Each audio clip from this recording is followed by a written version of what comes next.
So how did you leapfrog from the hotel front desk to investment and ownership?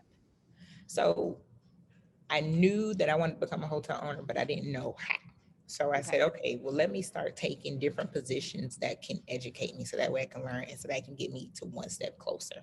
One is working for a development consulting firm, understanding feasibility studies. Like, in order for you to be a hotel owner or a successful one, or if you even want to develop a hotel, you have to understand the feasibility process, right? Mhm. You have to understand the financial process. You have to understand the market analysis process. You have to understand asset management and strategic planning.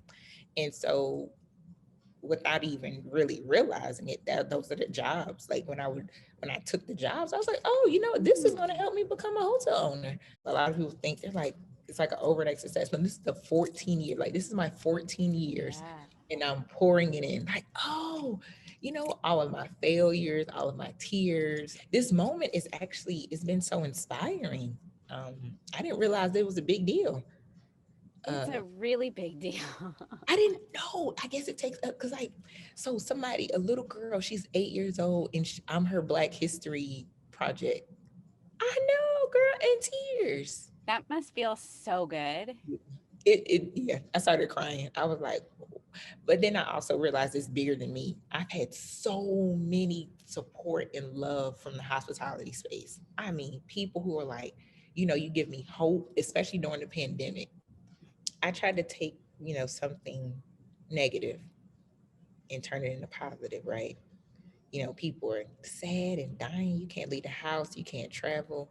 And then I realized, okay, you know what? I need to be thankful, right? Mm. I have my little one. I got to see my little one, be present with him.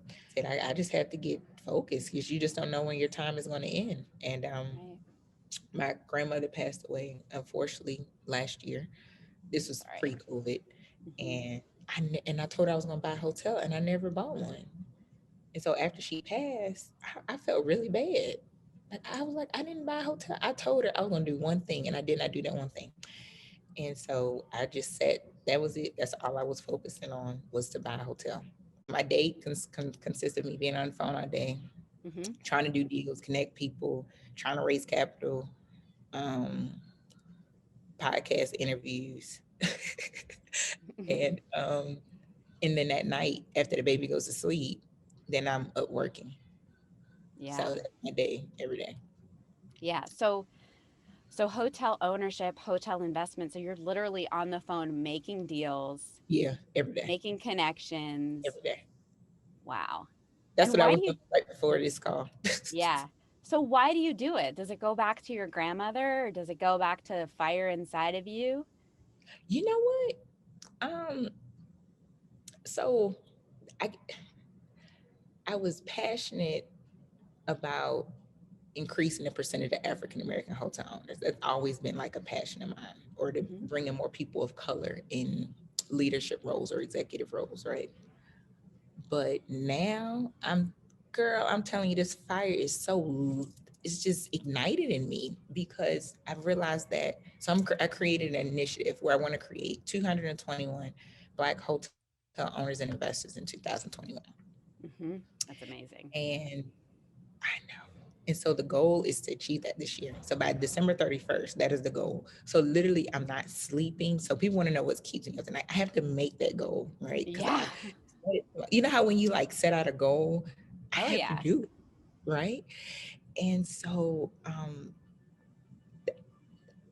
I mean, and now, now since I've been getting a lot of positive press, and I've established a platform where they're pumped. They're like, wait, I can buy a hotel. People who started at the front desk just like me, they're like, wait, I always wanted to own my hotel. You mean now to tell me I really can?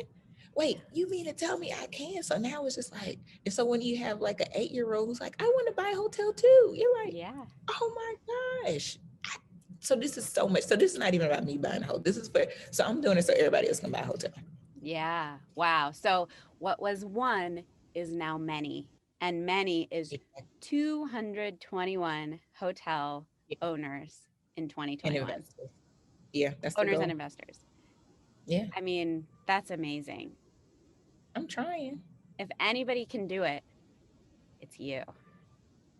Like, That's it's what a people big keep saying. deal. Yeah. That's what people keep saying. I didn't realize it was a big deal until other people. I'm like, I guess it is a big deal. Yeah, it's a really big deal. So what are the current opportunities for hotel ownership? Like, are assets just changing hands all the time? Is there a lot coming up on the market? Because of COVID, there are a lot of hotels that are coming up on the market at discounted prices. Some are not at discounted prices. They, they weren't able to unfortunately hold on to the asset, and so they had to sell it. So it is an opportunity. So I'm starting to see more and more transactions. Curious to see what it look like in the second and third quarter. But right Hmm. now we're in the first quarter. So I'm just starting to see an influx of, different brands. But I'm not in a full service space. I'm not trying to get. I've worked in it, so I Hmm. get it. I've asset management. I get it. I'll let the folks who love that space, y'all go for it. Yeah. Um, yeah, but I'm mostly sticking to the limited service and the economy space. That's where my focus is. Gotcha. So, but if I think about what I know about hotel owners and even limited service or full service, it's the same kind of guy owning the hotel, the same people, the same Oh, the families. same thing. The So, same thing. I know you have Epic Collective, and is that part of this process of building like first time hotel So owners? people can invest with us if they would like to invest privately. The Vaughn Group is more of my consulting firm, so I educate people. There are four different ways that you can actually invest. You can invest Okay. in the REIT, real estate investment trust. There's about 18 lodging REITs. You can invest through crowdfunding. Hmm. There's a couple different hotel crowdfunding websites or websites that you can invest in hotels. As I mentioned, you can invest privately with folks like Epic Collective, with the Hmm. collective. Or you can be a sponsor yourself, meaning you can be a general partner, you can be the lead syndicator, and you can manage the process. So there are several different ways that people can actually get into the hotel ownership or investment space. I'm just here to be a resource and to provide that the access to knowledge. How to share